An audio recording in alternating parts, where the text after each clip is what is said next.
रंगीन सुतली से इस डिजाइन में रंग भरने वालों की अपनी जिंदगी के रंग तेज रफ्तार दौर में कितने फीके पड़ते जा रहे हैं, इसका अंदाजा लगाना मुश्किल है।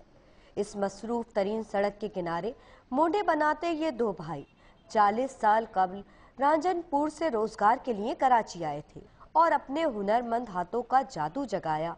उनका कहना है कि माजी में उनके बनाए मोंडों की बहुत डिमांड थी, कदरदान तो अब भी है, लेकिन अब फरोख्त कम होती जा रही है। पहले समझो कि रोज के 8-10 दाने बिक जाते थे, अभी रोज में कभी 2 बिक गए, कभी 4 बिक गए, कभी नहीं बिकते। हुनरमंद हाथों से बांस के इन छोटे छोटे टुकड़ों को जोड़कर मोंडे की शक्ल देने वाले कहते हैं, सुतली, बांस और मोंडों को बनाने में इस्तेमाल होने वाला सामान पहले की निस्बत अब काफी महंगा हो गया है। अपनी तमाम उम्र इन मोंडों को बनाने में गुजारने वाले ये भाई कहते हैं कि दुख तो सिर्फ इस बात का है कि फरोख्त कम होने की वजह से अब इस हुनर से वाबस्ता अफराद भी कम होते जा रहे हैं। बेशक हुनर कोई भी हो, उसे सिर्फ हुनरमंद हाथ ही अंजाम दे सकते हैं।